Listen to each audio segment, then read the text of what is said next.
فلا اقسم بمواقع النجوم، یہ لا جب آتا ہے پہلے تو وہ مخاطب کی بات کی نفی کرنے کے لیے، نے اٹ از لائک دیٹ، یہ نفی ہے۔ لا اقسم بیوم القیامہ، تمہارے خیالات غلط ہیں، میں قیامت کی قسم کھاتا ہوں۔ تو فرمایا فلا اقسم بمواقع النجوم، وقع یقع کے کیا معنی ہے؟ اور یہ سورت کون سی؟ واقعہ، اذا وقعت الواقعہ، وقع گر جانا، پڑ جانا، یہ ستاروں کے ڈوبنے کی جگہ ہے۔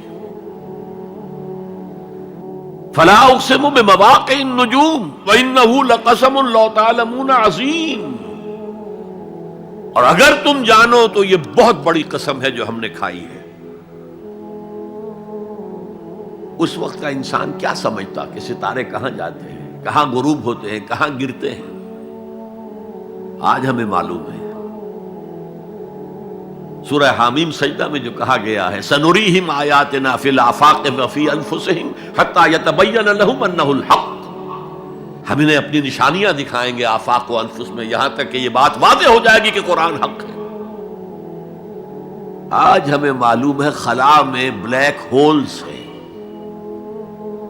اور یہ بلیک ہولز بڑے بڑے ستاروں کے پچکنے سے، پچک جانے سے پیدا ہوئے،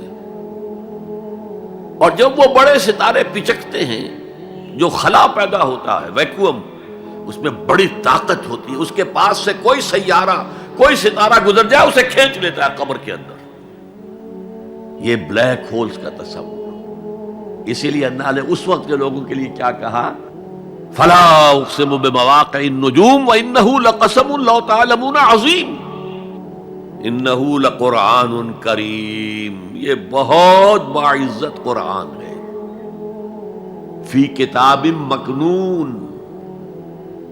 ایک چھپی ہوئی کتاب میں ہے، لا یمسہ الا المطہرون، اسے چھو ہی نہیں سکتے مگر انتہائی پاک ہستیاں۔ اس کے کیا معنی ہے؟ پہلی بات تو ہمیں معلوم ہو گئی، مراد فرشتے ہیں، بے ایدی سفرۃ کرام بررہ، اسی کی شرح ہو رہی ہے نا۔ اسی سے ایک فقہی مسئلہ نکالا گیا کہ بغیر وضو کے ہاتھ نہ لگاؤ، لیکن اس کا اصل مفہوم کیا ہے وہ سمجھیے۔ قرآن کی روح تک کوئی نہیں پہنچ سکتا جب تک کہ تزکیہ نفس نہ ہو گیا۔ اگر حب مال، حب دنیا، حب جاہ، حب شہرت، اگر یہ تمام محبت میں دل سے نکل نہ جائیں تو قرآن کی روح تک آپ کی اپروچ نہیں ہوگی۔ مولانا روم نے کہا ہے، اگرچہ ذرا میں سمجھتا ہوں کہ انہوں نے بہت سخت الفاظ استعمال کیے ہیں، ماز قرآن مغزہا برداشتے استخاں پیش سگاں انداختے، ہم نے قرآن سے اس کا مغز لے لیا ہے، جو ایسنس ہے وہ کھینچ لیا ہے، ہڈی کا گودا جو ہے وہ ہم نے نکال لیا ہے، ہڈیاں ہم نے پھینک دی ہیں کتوں کے سامنے جو لڑ رہے ہیں۔ علم کلام کا مسئلہ ہے صفات حق حق سے جدا یا عین ذات، قرآن مخلوق ہے یا نہیں ہے، غیر مخلوق، اور بڑے بڑے ہو رہے ہیں اس کے اوپر، یہ کتے لڑ رہے ہیں ان ہڈیوں کے اوپر۔ ہم نے اس میں سے اصل شے نکال لی، وہ کیا ہے؟ اللہ کی محبت، اللہ کی معرفت، یہ ہے اصل شے۔ ماذ قرآن مغزہ برداشتے استخاں پیش سگاں انداختے۔ تو جب تک انسان کا باطن پاک نہ ہو جائے وہ قرآن کے چھلکوں سے کھیلتا رہے گا، چاہے وہ کہنے کو مفسر ہو، قرآن کے باطن تک کبھی نہیں پہنچے گا۔ فی کتاب مکنون لا یمسہ الا المطہرون تنزیل من رب العالمین، یہ تھوڑا تھوڑا کر کے اتارا گیا ہے رب العالمین کی طرف سے۔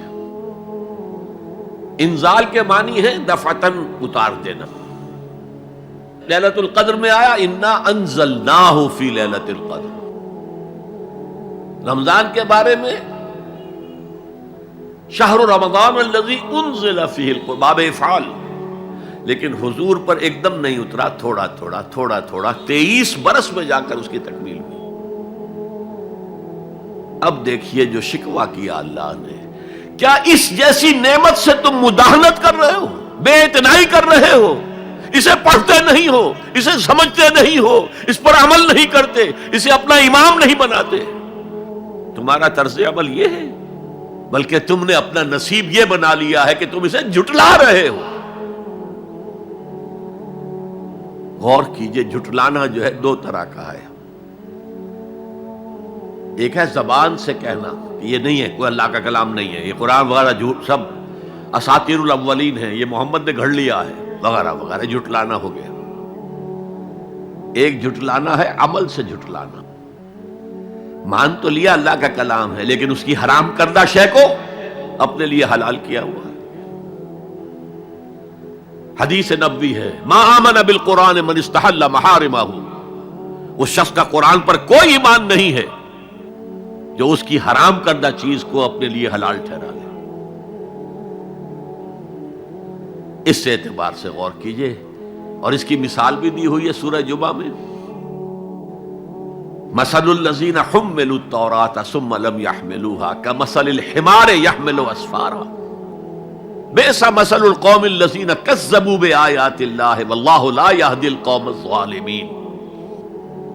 مثال ان لوگوں کی جو حامل تورات بنائے گئے تھے اور پھر انہوں نے اس کی ذمہ داری کو ادا نہیں کیا، اسے قائم نہیں کیا، اس کے احکام پر عمل نہیں کیا۔ جیسے فرمایا ہے سورہ اعراف میں، قل یا اہل الکتاب، کہہ دیجئے اے نبی صلی اللہ علیہ وسلم، اے کتاب والو، لستم علی شیء حتی تقیموا التوراۃ والانجیل وما انزل الیکم من ربکم، تمہاری کوئی حیثیت ہماری نگاہ میں نہیں ہے، تمہارا منہ نہیں ہے کہ ہم سے دعا کرو جب تک کہ تم تورات اور انجیل کو اور جو کچھ نازل کیا گیا تمہاری طرف اسے قائم نہیں کرتے۔ آج اللہ ہماری دعائیں نہیں سنتا،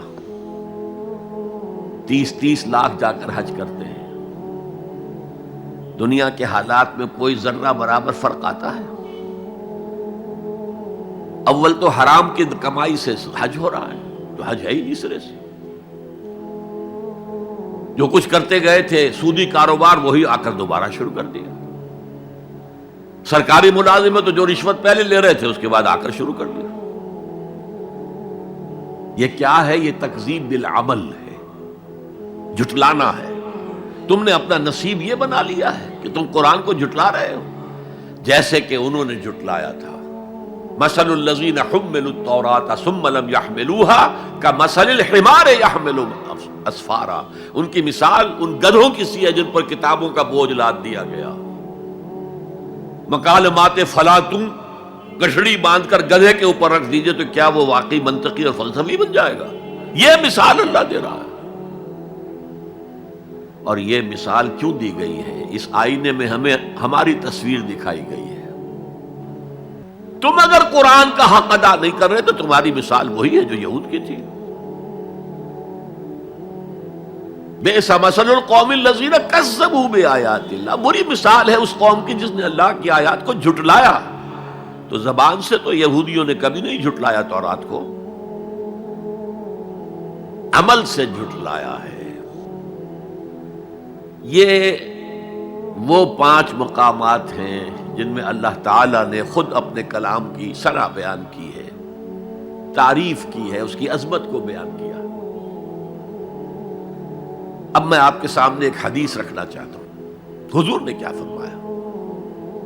ایک حدیث سنا چکا ہوں آپ کو، عن عثمان بن عفان رضی اللہ تعالی عنہ قال قال رسول اللہ صلی اللہ علیہ وسلم خیرکم من تعلم القرآن وعلمہ، تم میں سے بہترین لوگ وہ ہیں جو قرآن سیکھیں اور سکھائیں۔